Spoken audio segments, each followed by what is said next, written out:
हिंदी फिल्मों का कपटी लाला पर्दे पर देखते ही दर्शक देते थे गालियां। असल जिंदगी को जानेंगे तो दिल से करेंगे सैल्यूट। 1947 से पहले बिना किसी दिक्कत के खुश होकर मुस्लिम कलाकार फिल्मों में काम किया करते थे, लेकिन आज़ादी के बाद भारत का एक टुकड़ा अलग किया गया और फिर कुछ लोगों ने पाकिस्तान बसने का फैसला किया।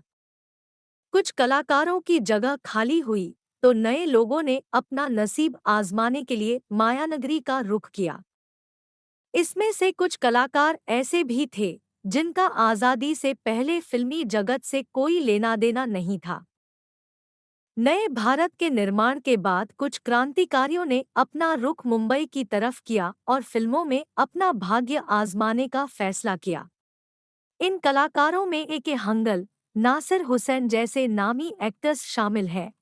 लेकिन आज हम आपको ऐसे कलाकार के बारे में बताने जा रहे हैं जिनको आपने फिल्मों में तो कई बार देखा, लेकिन आप उनकी असल जिंदगी से वाकिफ नहीं हैं। मनोज कुमार की रोटी कपड़ा और मकान फिल्म में अभिनेत्री मौसमी चटर्जी के साथ दुर्व्यवहार करने वाले लाला को तो आप शायद ही भूलेंगे। असल जिंदगी में यह लाला यानी चंद्रशेखर दुबे क्रांतिकारी हुआ करते थे।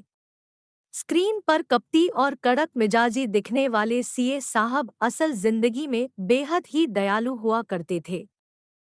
शानदार आवाज के धनी थे दुबे साहब। ज्यादातर लोग इन्हें सीएस दुबे के नाम से जानते हैं, लेकिन अक्सर उन्हें दुर्व्यवहार, झूठकपट जैसे किरदारों के लिए याद किया जाता है। चंद्रशेखर दुबे जन्म 4 सितंबर, मृत्यु 1924, 28 सितंबर 1993, जिन्हें आम तौर पर सीएस दुबे कहा जाता है। वह एक चरित्र अभिनेता और रेडियो व्यक्तित्व थे। सीएस साहब का जन्म मध्य प्रदेश के कन्नौज के एक छोटे से शहर में हुआ था। बचपन से ही वह शानदार आवाज के धनी थे, इसी वजह से आजीवन वह रेडियो से भी जुड़े रहे। सीएस दुबे क्रांतिकारी विचारों के थे और देशभक्ति का जज्बा इनमें कूट-कूट कर भरा था। महात्मा गांधी ने 1942 में भारत छोड़ो आंदोलन चलाया तो यह भी सब कुछ छोड़कर आंदोलन में कूद गए। सिर्फ 18 साल की उम्र में ही इनकी गिरफ्तारी भी हो गई थी। बाद में जेल से छूटे तो मध्य प्रदेश छोड़ने का फैसला कर लिया और मुंबई चले आए। उन्होंने कभी अभिनेता बने के बारे में नहीं सोचा था, लेकिन कहते हैं ना, किस्मत में जो लिखा होता है वही होता है, और इत्तेफाक से वह भी एक्टर बन गए। ऑफिस बॉय से असिस्टेंट डायरेक्टर और फिर बने एक्टर।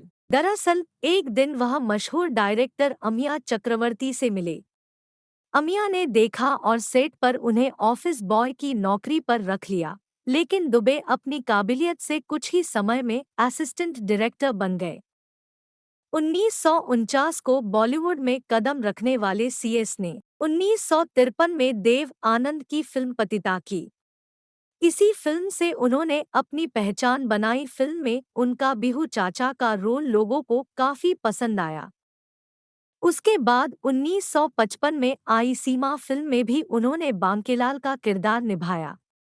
वैसे अभिनेता का नैन नक्श ही कुछ ऐसा था कि फिल्मों में उन्हें में सिर्फ नेगेटिव रोल करते थे। उनकी अदाकारी इतनी सच लगती थी कि उस दौरान के भोले भाले लोग तो फिल्म में देखते हैं उनका गालियां देने लगते थे। उस दौर में कपटी पुजारी, धूर्त व्यापारी, भ्रष्ट मास्टर या सूदखोर लाला के लिए तो जैसे सीएस दुबे ही बने थे। फिल्मों में इतने रोल करने वाले सीएस दुबे असल में बड़े समाजसेवी थे। वह फिल्मों की कमाई का कुछ हिस्सा गरीबों और उनकी पढ़ाई ऊपर खर्च किया करते थे। दुबे साहब शादीशुदा थे और उनके खुद के 3 बच्चे थे। इनमें 2 बेटे एक बेटी थी। ये हैं उनकी यादगार फिल्में। उनकी कुछ यादगार फिल्में मिस्टर एंड मिसेस 55 फीट, कठपुतली, तीसरी कसम, खिलौना, रोटी कपड़ा और मकान, मैं तुलसी तेरे आंगन की और राम तेरी गंगा मैली है। इन फिल्मों ने ही सीएस दुबे को चरित्र अभिनेता के रूप में घर घर फेमस कर दिया था। कम लोग यह जानते हैं कि सीएस दुबे की एक्टिंग की नकल बाद में प्रेम चोपड़ा किया करते थे। अभिनेता फिल्मी ही नहीं रेडियो की भी जानी पहचानी आवाज हुआ करते थे। रेडियो प्रोग्राम हवा महल और फौजी भाइयों में उन्होंने अपनी आवाज से सालों तक लोगों का मनोरंजन किया।